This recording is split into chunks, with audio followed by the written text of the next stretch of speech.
the scene of a crime, Europe's transport industry. Andreas Mosirsch is the director of Camion Pro Deutschland, a non-profit organization that advocates the rights of truckers. He has run into a quagmire of crime committed by freight forwarders and carriers, some of them based in Germany. Well, strictly speaking, that's illegal, isn't it? What can you do about it? In our country the law is stricter than here, but they don't enforce it. It's a division of labor among multiple players, a clear-cut case of organized gang crime. This documentary takes you from Germany to East Europe. Acting as decoys, we have collected evidence of the criminal energy applied by transport businesses. The footage was shot with hidden cameras. There are 6, maybe 8 I could bring over easily. I know the drivers and they are good at it.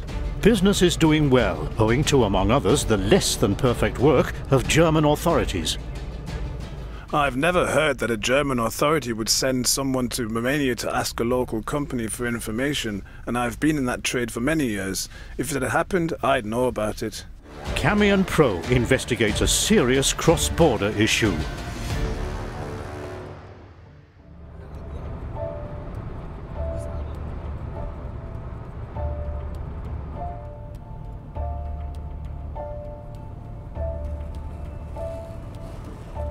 Andreas Mosirsch is the director of Camion Pro, a truckers' association based in Germany. He helps small transport businesses fighting social dumping and criminal industry practices. His mission is advocating the rights of those who tend to be hit hardest, the drivers. We're heading for a truck stop in eastern Bavaria, where we have been quite successful in the past. There we'll meet many East Europeans. Mosirsch's work includes informing truckers of the rights granted to them by the EU. We're going to proceed just as we did before. Hand out leaflets or attach them to the trucks in their homeland's language. Or even better, talk to the drivers. Easier said than done. Since some truckers are afraid to talk to him, we hide our camera. Mosirsch and his team offer legal advice and professional support. As so many others before them, the truckers say they feel exploited by their companies. Werner Heim is a lawyer. He knows the inhumane conditions in which many truckers from Eastern Europe have to work. The driver could indeed take legal action in Germany to enforce his rights, but that usually fails due to the language barrier. He could also enforce his rights pursuant to the minimum wage law in his home country. But if he does, his employer is likely to retaliate by firing him. Do or die seems to be the message. One driver tells us about legal vacuums and mafia-style structures. He sees no chance of arguing with his employer, whom he refers to as patron. They pay me 120 euros a month plus 6 cents per kilometre. When I fall ill, those 120 euros is all I get. You can't live on that. Consulting a lawyer wouldn't help much. Lawyers stick together with the patrons. Camion Pro has statements from more than 130 drivers on record. In each case, Eastern European carriers have evaded Germany's minimum wage law. Time and again, truckers have been pushed to falsify figures or produce false documents. Around 90% of the drivers have been employed on illegal terms, their payment based on kilometers, turnover or expenses. In Croatia we work on a commission basis. I get 10% of the turnover regardless of whether I've spent 10 days or 15 on the road. When I'm ill, they don't pay me anything. Fuck it. The driver ends up in a state of dependence. He only gets paid while he's on the road. Even if he falls ill, he will go on driving, come hell or high water, to accumulate kilometers and earn some money. Almost all truckers say they receive their remuneration off the books or as expenses. They are thus done out of their regular holiday pay as well as of their sick pay. Does any portion of your 700 euros go into a pension scheme? No, they pay me in cash. A small percentage is paid pursuant to the law. The rest is disbursed off the books. Employers thus evade taxes and social insurance contributions, depriving truckers of financial support during unemployment, in old age, or in the event of permanent disability. But strictly speaking, that's completely legal, isn't it? What can you do about it? Moreover, his employer can fire him any time, without notice or continuation of wage payment. In our country, the law is stricter than here, but they don't enforce it. How was it possible? In Ludwigshafen, Germany, Mossirsch presents the truckers' statements to European Parliament member Jutta Steinruck.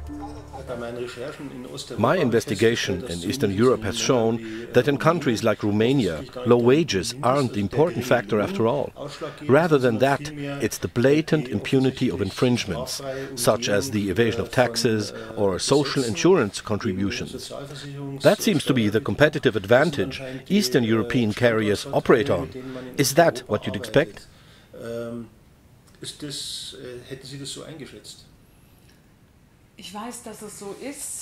I know that's how it is, but I also know that there are European laws designed to protect drivers from such practices. Some companies are so eager to make a profit that they evade the law by hiring staff from abroad on the cheap, taking advantage of social insurance, tax and wage terms applicable in the workers' home countries.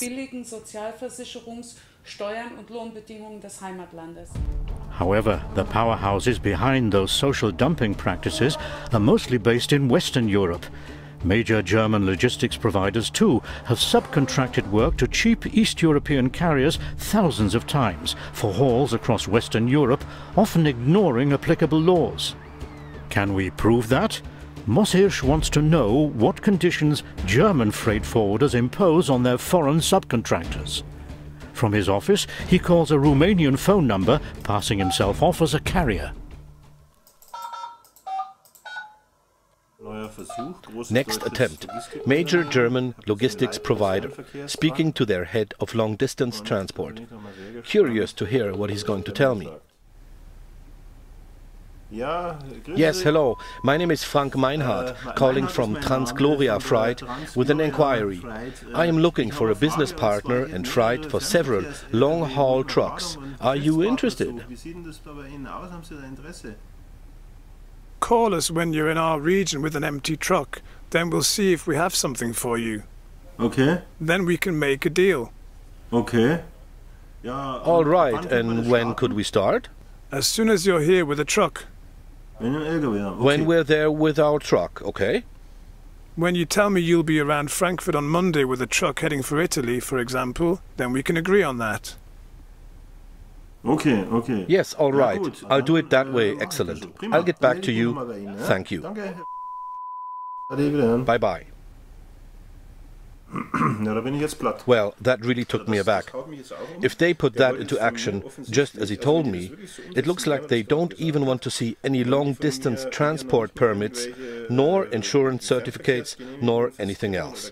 After just one phone call, they offer me a truckload of freight. Now, that really intrigues me.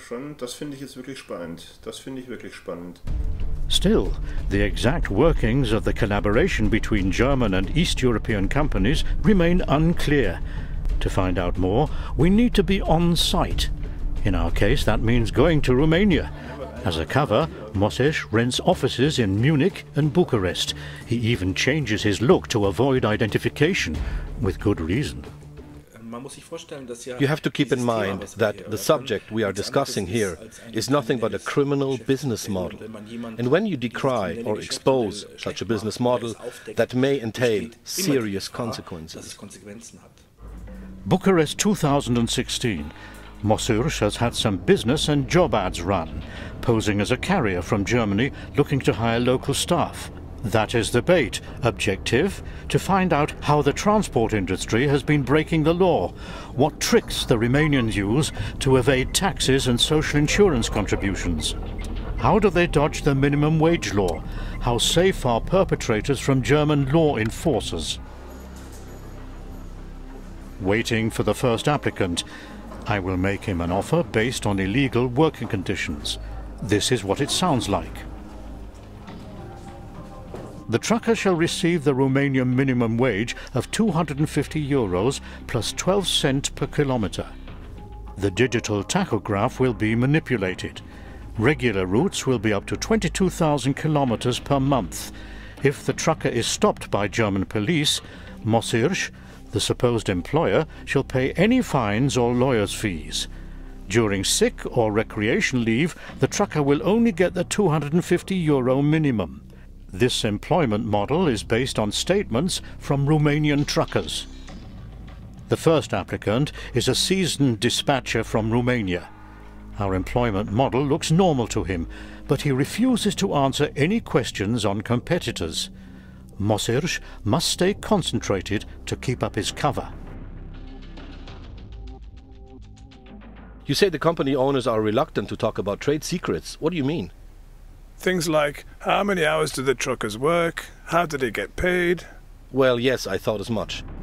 The applicant is wary at first, but after some coffee and business small talk, he's becoming more responsive.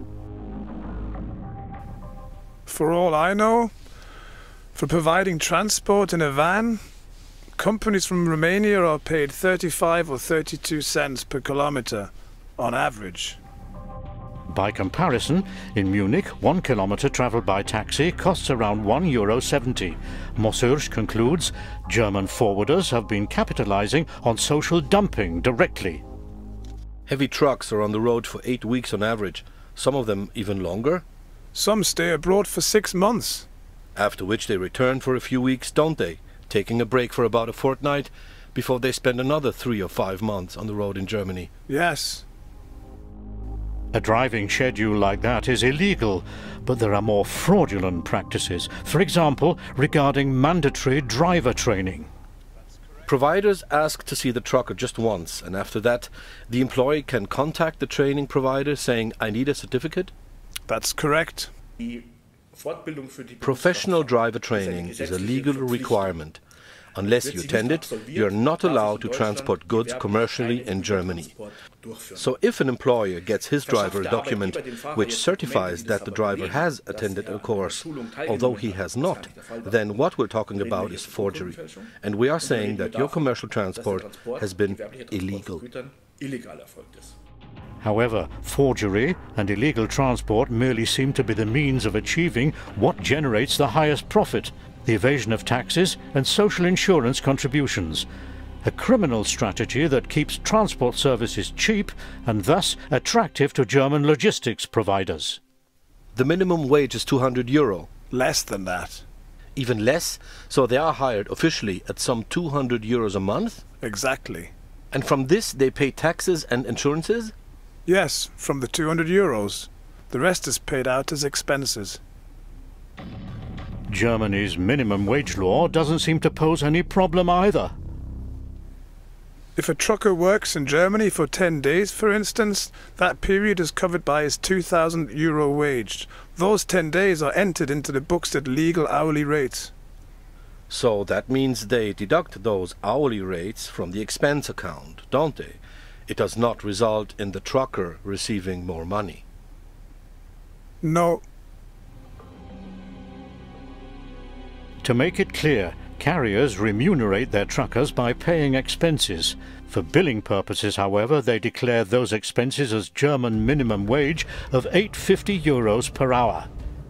Our next appointment is with a Romanian lawyer who declines to be filmed. He confirms that the government is aware of the carriers' methods, but tolerates them to protect the industry. Back to our job opportunity. Some applicants have contacted us by email. One of them even offers to have the digital tachograph manipulated illegally for €500. When you manipulate a tachograph to change the recorded data, that constitutes an act of forgery, even though the tachograph is an electronic device. You are producing a false document. The further implication of that false document is that you have an employee, a driver sitting behind the wheel for 10, 11, 12, 16 hours on end. So we're talking not only about forgery as such here, but also about creating a hazard to other road users. Next job interview. This applicant tells us how safe Romanian companies are from German law enforcement.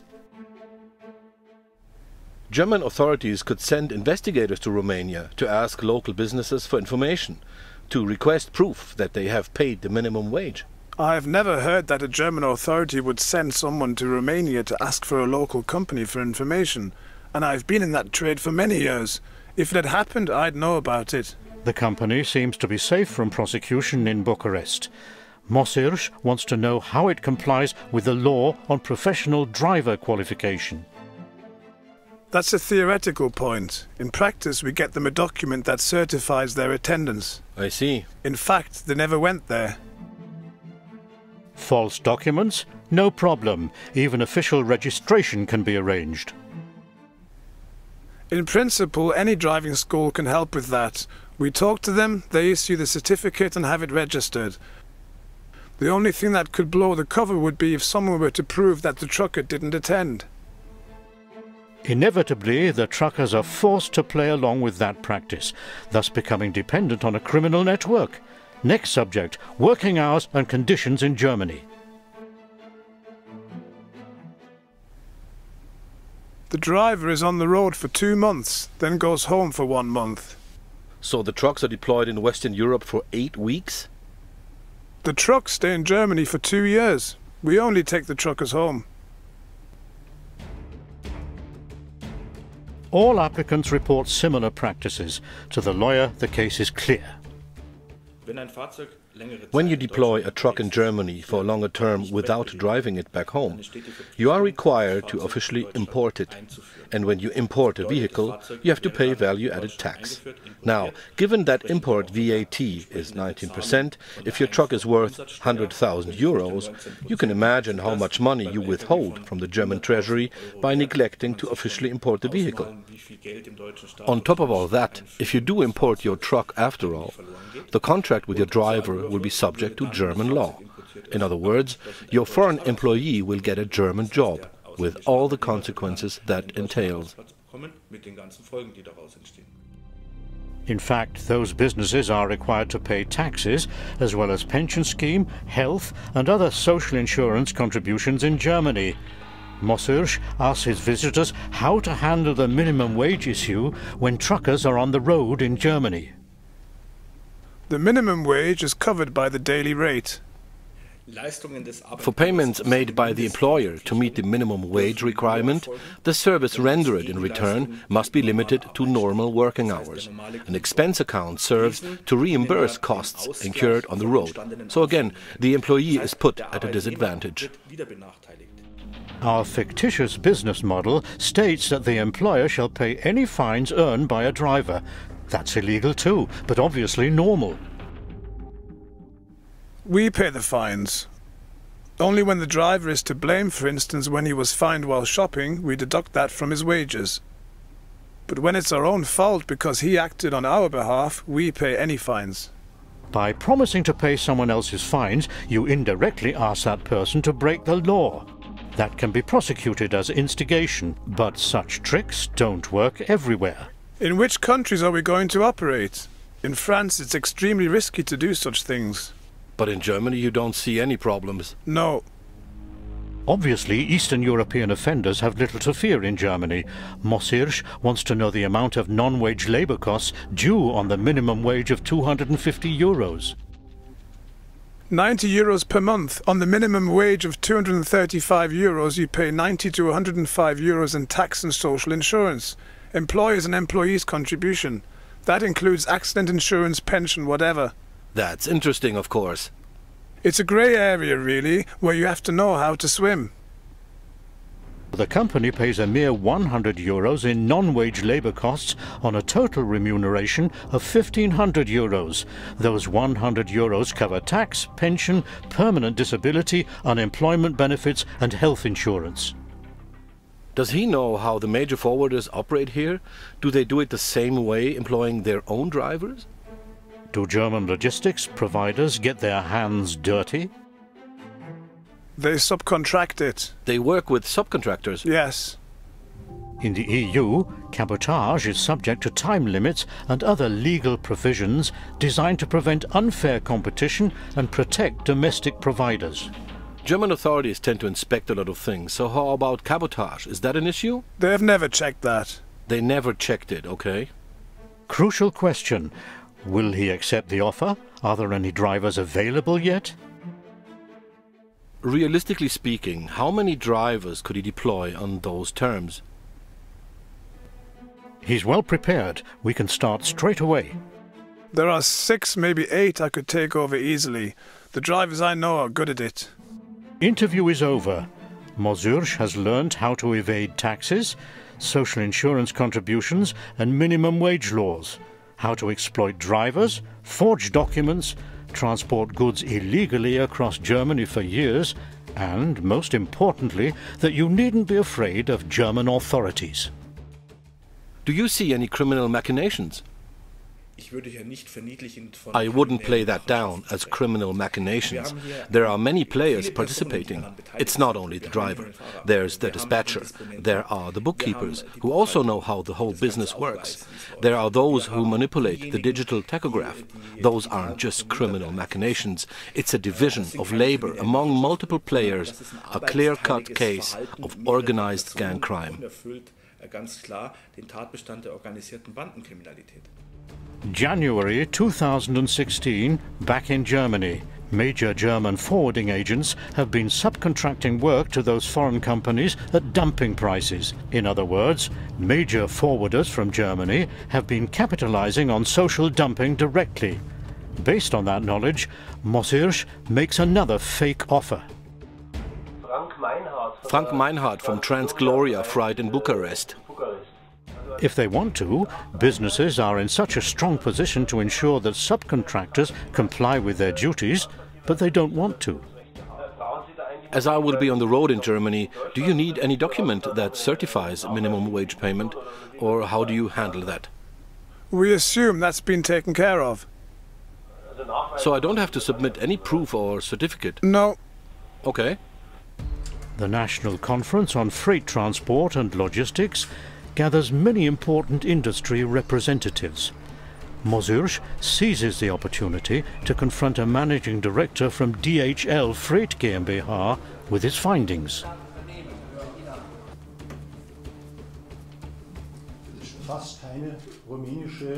Most carriers from or based in Romania have been paying neither social insurance contributions nor wage tax for their drivers. To our knowledge, DHL has been doing business in Romania on a large scale, subcontracting large volumes of work to Eastern European, mostly Romanian carriers, who are involved in such practices.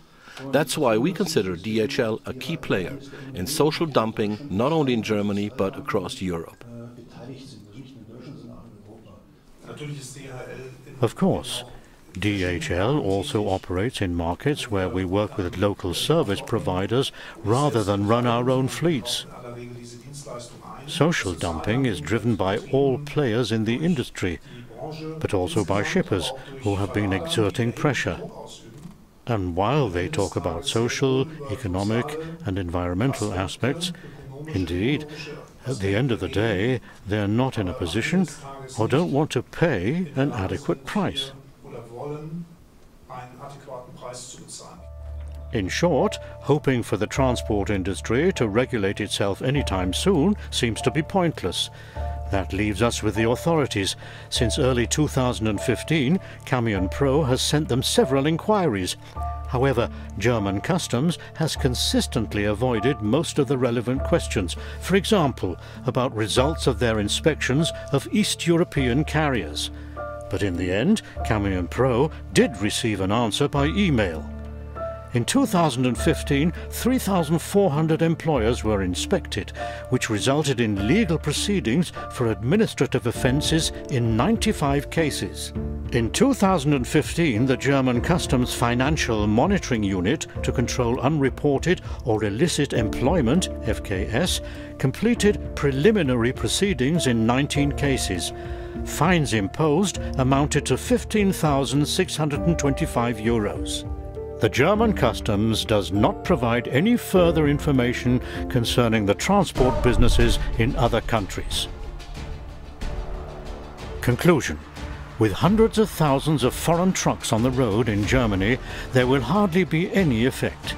especially since cooperation with foreign authorities seems to leave much to be desired.